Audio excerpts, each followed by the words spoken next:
Welcome to the Right Take Podcast, news, ideas, and conversations at the intersection of politics and culture, a project of the David Horowitz Freedom Center. I will be your host, Mark Tapson. Greetings and welcome back to the Right Take Podcast. I am your host, Mark Tapson. Well, we are rapidly approaching the 250th birthday of our nation, a good time to reflect on the state of our union and on what it will take to make it another 250 years. Things are looking pretty dicey these days, actually. We are engaged in a literal hot civil war, the country torn apart by divisive forces seeking to dismantle, deconstruct, and destroy the values, the institutions, the way of life, the iconic historic figures, the Christian faith, and the exceptionalism that once made us the greatest nation in history and the preeminent world superpower. So, we're at a precarious point, a turning point, you might say, beyond which America will be either great again or a failed experiment. A lot of people aren't optimistic. One way we can ground ourselves in a hopeful perspective on the future, however, is by taking inspiration from the past, specifically from the courageous, brilliant, committed patriots who constituted our founding fathers and who pledged their lives, fortunes, and sacred honor by carefully crafting and signing the Declaration of Independence, the bold, unique, historic document of freedom wherein we listed our grievances against the mother country that had become our oppressor and announced to the world that we were establishing a new and independent state. In today's episode, I'm going to be talking with a guest whose new book has a great deal to tell us about those founding fathers and the Declaration of Independence, what it meant to Americans 250 years ago, and what it means for us today. So stay tuned. You don't want to miss this conversation, and don't forget to subscribe to The Right Take if you don't already, so that you don't miss any of the compelling conversations we're having here. Don't touch that dial.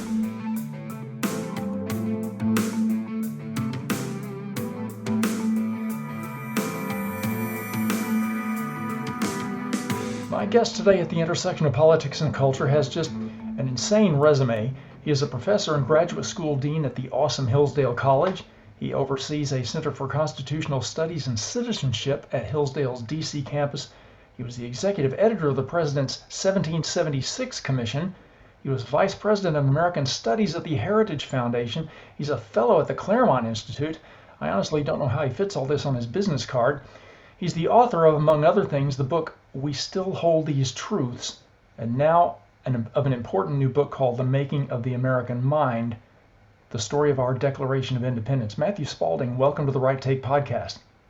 It's great to be with you. Thanks for having me. It's an honor to have you. Dr. Spalding, this book, well, first let me say it's a beautiful book. Encounter makes gorgeous books, and I think that matters. A book, I think, should be a thing of beauty and a visual and physical pleasure to sit down with. Sorry for that digression. My first impression... No, I agree. We had great material to work with. It's a beautiful subject, so we wanted a beautiful book to go with it. So thank you for that. My first impression was that the title had some kind of a resonance with Alan Bloom's classic book, The Closing of the American Mind. Right. So I thought there might be some connection there, but that's not really it, is it? The title actually derives from Thomas Jefferson's description of the Declaration of Independence. Could you tell us about that? No, that's right. Now, my guess is that's where Alan Bloom got his title from, The Closing of the American Mind. But the reference here is to a letter that Jefferson writes. As you know, towards the end of his life, you're approaching the anniversary of 100th anniversary. The 50th anniversary of the Declaration, and he's written a letter asking about the writing of it and what it meant and all of that kind of thing. And he writes back it's his wonderful letter. It's Henry Lee in 1825, and he writes back this letter, which I think is very telling and actually is of central importance to my book and our reading of the Declaration, which is that look, I didn't mean to invent new ideas here. I didn't make things up. It wasn't intended to be that. It was intended to be an expression of the American mind and to be written in a tone appropriate for the occasion. That is, he basically was saying what he was doing, which was say he was the draftsman, he was the penman, he was chosen by a committee and we can get into that process and all of that. So Jefferson's very important. Jefferson's a beautiful writer, Mm-hmm. but he very self-consciously always understood himself to be the drafter of a document expressing the American mind, which is not Thomas Jefferson's mind, not John Locke's mind, whatever it might be, but the American mind, Yeah. which say all those pamphlets and the debate and what was going on in the Continental Congress. And I took that for the title of my book because that's actually the point here. This is not merely a one-off document. It's not a specifically Jeffersonian document, although Jefferson is very important. It's not merely that. It was a very talented writer in the heat of a moment, in a legislative chamber, in a committee, in the lawmaking process, in the heat of imminent war, expressing what the American mind believed about what they wanted to do and what they foresaw and what they were going to do. And so I took that as my book title because I think that actually expresses what the Declaration is. Yeah. It's that expression of the American mind. Yeah. Well, as you noted, we are rapidly approaching the 250th birthday of our nation, so this book couldn't be more timely. But the story of our Declaration has been told before. Why did you feel compelled to address it again, and what's different about yours? A good question. The particulars were that is the anniversary. We're now beginning, but also I wanted to allow the document to tell its own story. You know, there are lots of things been written on it. Some of them they're very good, in my opinion. But I wanted to do something different, Yeah. which is say I wanted to write the story. And so the first part of the book is really a lot about how it was physically created and the events and George Washington, what was going on at the time, and the debate in the Continental Congress. But then I wanted to do something different. I wanted to let the document itself tell its own story. You know, we oftentimes we probably all can recite maybe the famous lines and are familiar with that when we hear it read. Yeah. But it's very rare that we actually look at the document as a whole and work our way through it phrase by phrase. Mm-hmm. And that's what I want to do, because when you do that, you get a different story. You get a fuller story. You really figure out, you really have a deep sense of what they were up to, what they were doing, and it draws us to different conclusions, and is quite makes that story all the more powerful. And so I treat it like that. And in early in the book, I kind of make the reference to it's kind of like it's like a symphony, right? There are different movements, there are different parts and different little sub themes here and there, but it's overall a whole symphony. And you have to think about it as that whole. Yeah. And when you do, it's a very delightful, powerful story, and it really is the central act of the great drama of the founding. So that's the story I wanted to tell. Yes. What was it about this document that set Americans apart, not only from what it calls our British brethren, but from other peoples historically?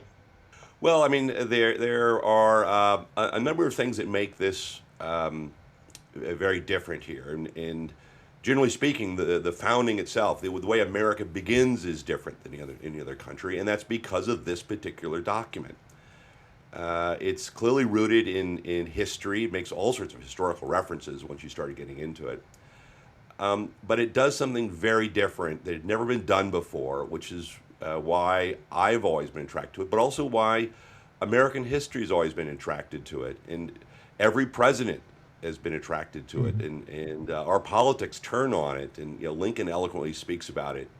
It's a touchstone of our politics. Think of Martin Luther King, Calvin Coolidge, famously. The founders themselves. It's because it does something different and perhaps unexpected, which is say that it's they famously pass independence on July 2nd, and then they spend 2 days editing this document. Yeah. There was no need to do that. They could have merely passed a one-sentence statement that they had declared their independence. But they did something different. They wrote it all out. They wrote out a beautiful document. They spent a lot of time editing it very closely. Yes. because they wanted to do something else as well, which is say that it does separate these colonies from England. We divide from our British brethren, as you said, which is an interesting point in of itself, right? We declare ourselves, we announce that we're a people. But the other thing they do very clearly in the declarations, several times, this thematic is constant there, is whenever they talk about separating, they're also talking about creating. And they're creating a new nation.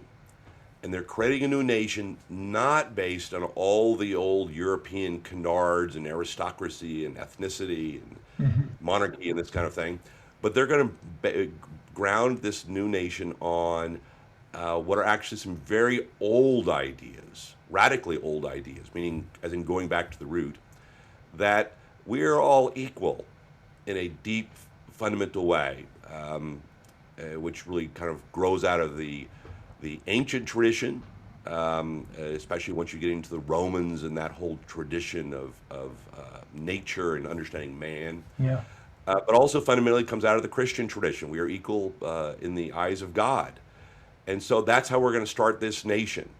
And it's audacious. It's really is radical, and they really put it all on the line in the heat of the moment. Because this has been going on for a number of years, this debate, and so they're thinking about this, and thinking about this, and thinking about this. They're very well educated and well read, and they know history, and they've thought about this a lot. Yeah. And the Declaration is basically kind of pulls all that together, which is why it's such a beautifully written document. Jefferson's this wonderful writer, but he pulls it all together in this very powerful statement. I love how you break down the entire document in terms not only of the meaning of each sentence and section, sometimes individual words, but you've also related so many great, should we call them behind-the-scenes stories of the creation of the Declaration. Is there one that you find especially illuminating or compelling that the average American might not know about this process? Well, I mean, I think one of the things I think the main thing we often forget and overlook. So we've usually when you study the history of the founding, you know what the Declaration of Independence, 1776, and then there's this Constitution some decade or so later, and there's this little thing in between called the Revolutionary War. But the biggest mistake that we and as a result of the history that we miss is we assume the Declaration is merely, they assign Jefferson to write it, he goes off in private and comes up with this and writes it all out. And I give him credit for writing it, but it is heavily edited, it's heavily worked. When we think about it, just as Jefferson, we miss the larger story. The Continental Congress comes together, itself a thing of great historical important magnitude. It really is the precursor to the United States Congress. We come together as a Congress of colonies, and they debate and they argue at great length about everything. And there are these very, very, very powerful debates in the Continental Congress about whether or not we should have independence. John Adams is a massively important, heroic figure in that effort. And then they decide once, if they're going to have a vote on independence. There's been a motion by Richard Henry Lee. They create a committee. The committee then goes off and it's breaks into a subcommittee essentially of Benjamin Franklin, John Adams, and Jefferson. Jefferson's assigned to take the first draft of it. But then it comes back and it's edited heavily in the Continental Congress. So to get to my answer to your question, if we don't see the Declaration for what it is, which say it's this document that's created, it's written by, there's a draftsman, but then it goes through this process of collective editing, and it's in the midst. It's a legislative document. It's passed by a legislature. It's a piece of law. Yeah. And there's back and forth and give and take and arguments and additions. The Continental Congress makes some very important additions to Jefferson's document. It cuts it by about a third. So that process itself, if we just merely see it as a Jeffersonian document, we miss that process, and we don't get the larger story, which is what transforms it into an expression of the American mind in its fullest sense. Does that make sense? Oh, yes. Everybody knows the phrase from the Declaration about our unalienable rights to life, liberty, and the pursuit of happiness. That last one especially is widely known, but I think widely misunderstood, isn't it? Tell us why the founders focused on the pursuit of happiness. Yeah, that's a great question. Let me just back up a tiny bit, just to Sure. give us a little bit more setup for that, because this is actually crucially important. Which is, I always like to point out that the famous second paragraph, the one we all know, right, doesn't begin by saying, "Well, we have some personal views we'd like to share with you." It begins, "We hold these truths Yes. to be self-evident." That is to say that it's a beginning point of this conversation has to be recognized that the founder's world, if you will, is essentially still kind of almost a pre-modern world in which it was understood, and this was kind of throughout the whole Greek and Roman tradition, the Christian tradition, that the mind was metaphysically free and could come to know things about reality. We hold these truths. There are truths, and some can be so powerful they are self-evident. Yes. And that's a setup to these points then, right? All men are created equal, and they're endowed by their Creator with certain inalienable rights. Then the line you've noted here, among which are life, liberty, and the pursuit of happiness. So my first part of that answer is that these are not merely kind of subjective values, Yeah. or kind of the shiny object of the day. These are what the founders understood using their reason and their understanding, their deliberation, their ability to grasp this reality. These are things they understood to be true in the very nature of things. Whether we understood that to be the natural law tradition or the kind of a general revelatory tradition of the Christian tradition. So point one is it's grounded in something. Yes. It's not really a frivolous claim. It's grounded in something. Okay, so that being the case, what can they possibly mean by the pursuit of happiness? Well, two things. One is they chose the phrase pursuit of happiness throughout the process. That was never questioned. They didn't say life, liberty, and property, which would have been the Lockean expression of the phrase, which is often pointed out. They didn't do that, and no one actually just argued that we should go back to that. So it's not that. The other thing that's very clearly not is it doesn't mean life, liberty, and their pursuit of whatever makes you feel good. They weren't so low-minded and small-minded to have that sense. Happiness had some substantive meaning. The phrase happiness goes back to the Greeks, right? It's the end of all politics from the classical tradition, and happiness continues as an end of man's life in the Christian tradition. Christianity does elevate that meaning of happiness, right? There is a happiness beyond this world, but happiness is the term of art, and so it just boggles the mind that Jefferson and all the founders who edited this and keep it in there don't understand happiness to have substantive meaning. Indeed, all the other letters and writings around the Declaration, other statements by the Continental Congress, it's clear that it means a substantive happiness that's more akin to human flourishing. The other thing I point out is that, look, is there one thing that all the founders clearly understood to be the component of the pursuit of happiness at its height? Yes. It's our religious liberty. There's the pursuit of happiness was understood to be the pursuit of the things that make man fulfilled, and there's lots of room in that.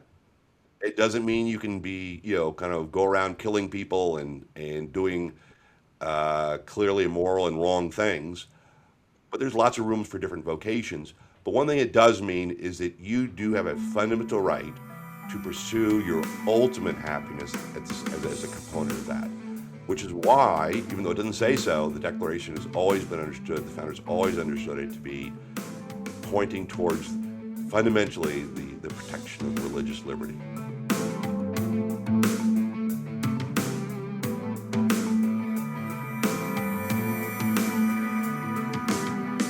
The Declaration ends with the signers pledging in support of the Declaration their lives, fortunes, and sacred honor. And sadly, we don't live in a time in which honor is valued very highly. But it's a reminder that the signers of this document really were risking everything. Why did they close this carefully crafted document with the term sacred honor? Yeah, another great question, and I spent a lot of time on this one as well because, and what originally got me thinking about this is, I'm always encouraging people go back and read the document again, read the whole thing, and it kind of builds up, makes all these arguments. There's a long discussion. The longest section is there about all the grievances against the king, and then this last paragraph is if in law, right, this is kind of the money paragraph, right? We therefore the representatives, it's the formal Declaration of Independence. And the middle of that paragraph is actually Richard Henry Lee's motion. Everything's written kind of around that. But then there's this last sentence at the end, and it's a sentence on its own, and it comes after the formal declaration, which is to say it serves no formal purpose. I kind of had to think about that for a while. So what good does it do? It doesn't actually do anything. But what it does do, it's a very personal statement, right? For the support of this declaration, with this reliance on divine protection, we mutually pledge to each other. It's an oath they take among the signers to each other. And they pledge to each other their lives, their fortunes, their sacred honor. Now, it's clearly, again, this is probably that was the most beautiful sentence of the document. Jefferson intends it to be it's parallelism, right? Life, liberty, and the pursuit of happiness. Here, it's lives, our fortunes, and our sacred honor. So the pursuit of happiness has changed to our sacred honor. So you can pledge your life. That's pretty straightforward, right? They're literally going to war. They can pledge our fortunes. Many of them lost their fortunes. I mean, their lives, their families, their homes, their physical fortunes, their ships, their money, right? But they can't pledge to each other our pursuit of happiness, because that's something that I pursue ultimately in my own life, my own soul, my own intentions directed towards my understanding of my vocation and the good I am pursuing.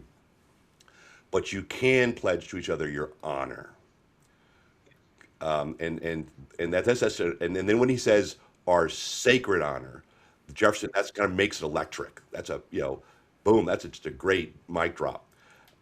It's honor and he means it in the fullest sense of that word, which is not merely having a good reputation, right, but actually deserving that good reputation. You are honorable.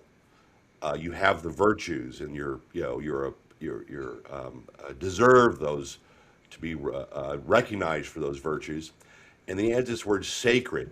It's not just honor in the classical sense, but it's honor that can be sacred before God, and it just kind of makes it's an electric ending to the whole document.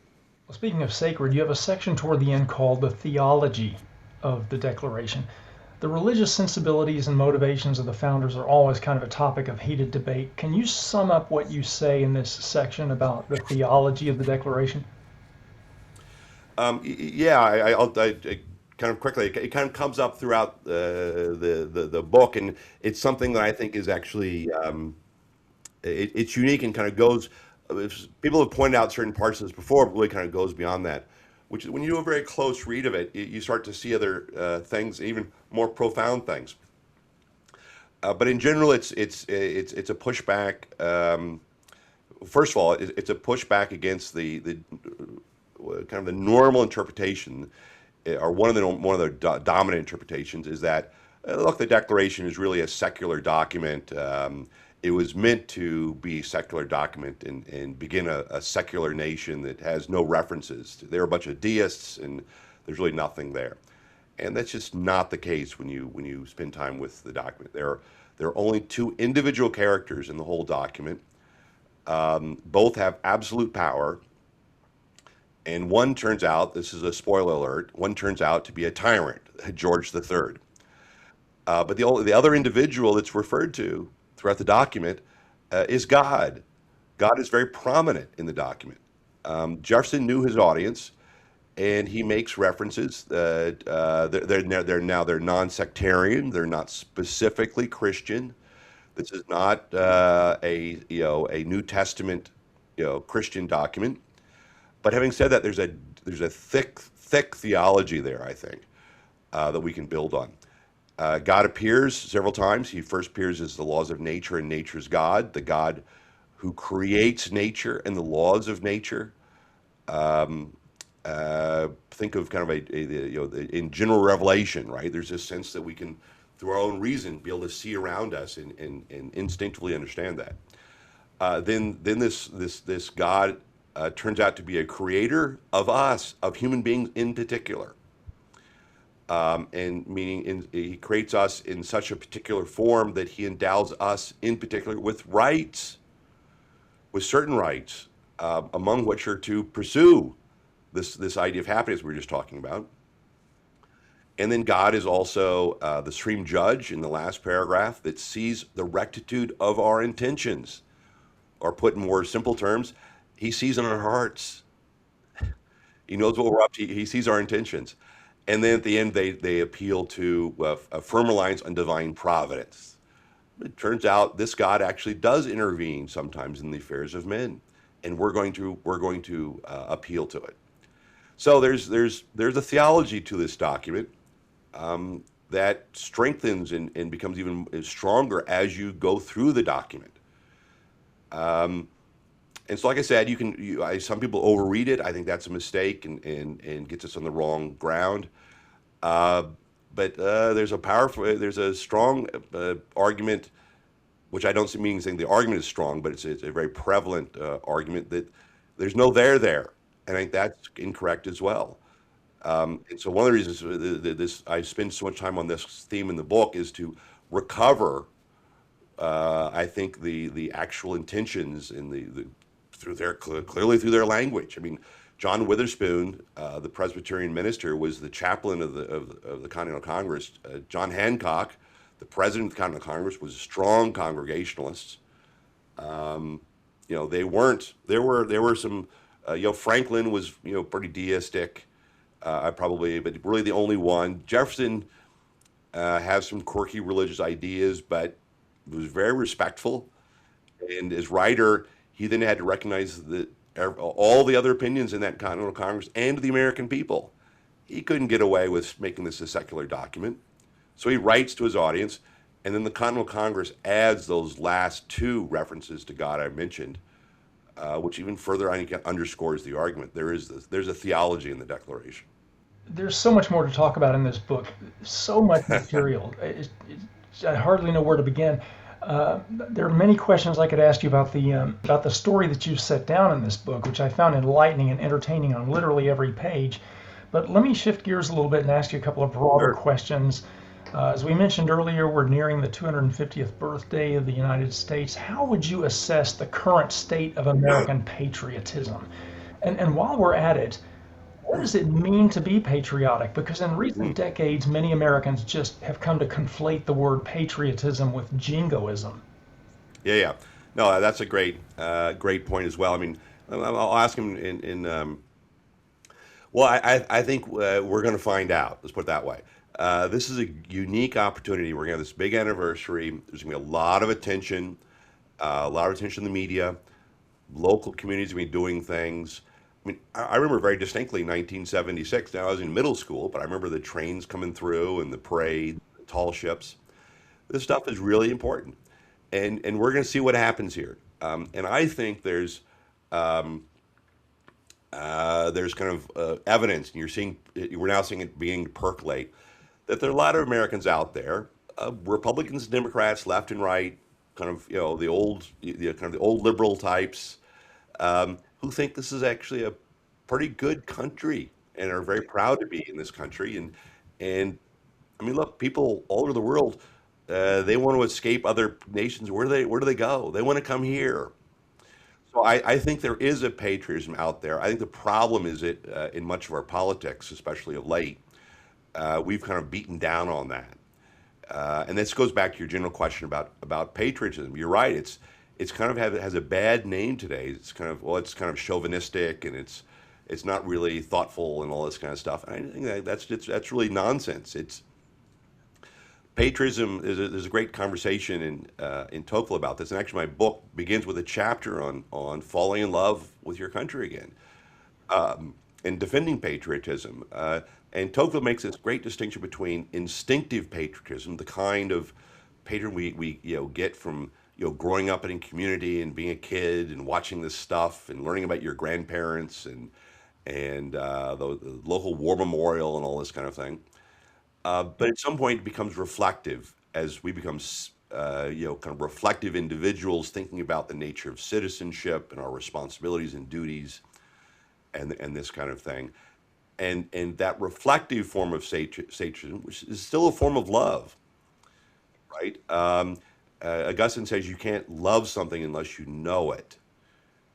Reflective patriotism is a patriotism that loves our country because we know about it, and which is not to say it's perfect in every way, but when you come to know it and know that it's the principles at its heart, the things towards which we as imperfect people, the thing toward which we aspire, is a great thing. These are noble ideas, great truths, and that's what makes America lovely. So I think we will see more patriotism. I think there is a natural patriotism out there among the American people. I think we need to do a better job at defending it. And that's also another reason why I wrote this book, which was to tell them that story again and tell them this country is worthy of your love. Let me shift gears yet again, because I'd like to ask you Okay? about the 1776 report that Yeah. you and the 1776 Commission put out, which I've read. That was largely in response to the historical revisionism of the left's 1619 project, wasn't it? Tell us about the 1776 report. Yeah, yeah. I suppose it was generally because that's kind of the time. It wasn't specifically meant to respond, line by line or in particular to say the 1619 project or something else. But it was in the midst of all that to put a marker down. And we knew in at that time, looking down the road, there was going to be this commemoration of the 250th anniversary. So it was intended to put a marker down, so it makes an argument about what the Declaration, the Constitution, and notes how it's being criticized, and it ought to be defended. And to that extent, the 1776 report. I mean, that's now what 4, 5, 8, 10 years ago. Is kind of a precursor to a lot of the stuff going on now, kind of carrying that out, which is to say there ought to be a national conversation about our principles. But if you're going to have that national conversation, you need to be honest about it. Now, it does. The report talks about slavery. I mean, when I say honest about it, I like to teach history, warts and all. But don't miss the forest for the trees. Um, Understand that history. What were they doing? What were their intentions? The Declaration embeds into the American system the principle which led eventually to the emancipation of those slaves and the end of slavery. It was not intended to command slavery, and thus is the evidence of our systemic racism. That's just bad history. It looks backwards. If you're going to study this, go back and learn the history itself, learn the story, and we have an obligation to understand them. What were they up to? What were they doing? What were they thinking? Read their letters, read their documents. It's all there. It's very clear. It's not that difficult. And again, I this book is really meant to be a general reader's book. It's not complicated. It's not an academic book. It doesn't require a lawyer to understand this stuff. Read their own remarks. I use almost exclusively original sources. Let them tell their own story, or as I did here, let the Declaration tell its own story. That's my request. Yes. My wife and I homeschool our kids, and I've actually just undertaken an American history course with my two older girls. There's so much great material in your book to share with them. Do you have any Glad to hear. recommendations? You have any recommendations about what parents can do to fill in the gaps in what is currently taught in schools about civics and American history? Yeah, well, I mean, I agree and recognize the problem you've raised here. Gaps need to be filled. I would generally say that one of the most important things a parent can do for their child is give them a love of reading.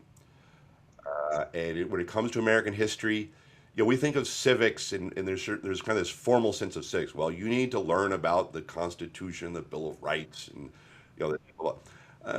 yes, that is true. But first, what you need to do is give them a love of reading and a love of story, and then guide them towards good biography. And when they're young, these are very simple biographies. They're childhood biographies, meaning biographies written for younger readers about the great figures, Washington and Jefferson and John Adams and the American Revolution, all of these things. Get them on that track because and I know in my case, in that example I gave about the move from instinctive to reflective patriotism, you start with the instinctive. They want to know, they want to hear the story, the excitement of it, and then guide them along a path to deepen that understanding through better education. Then you can turn to books that are more substance.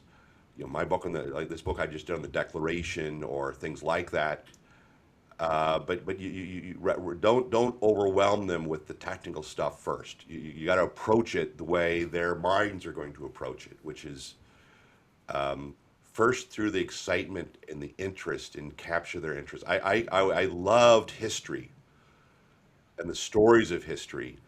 Only later then did I study the ideas behind it.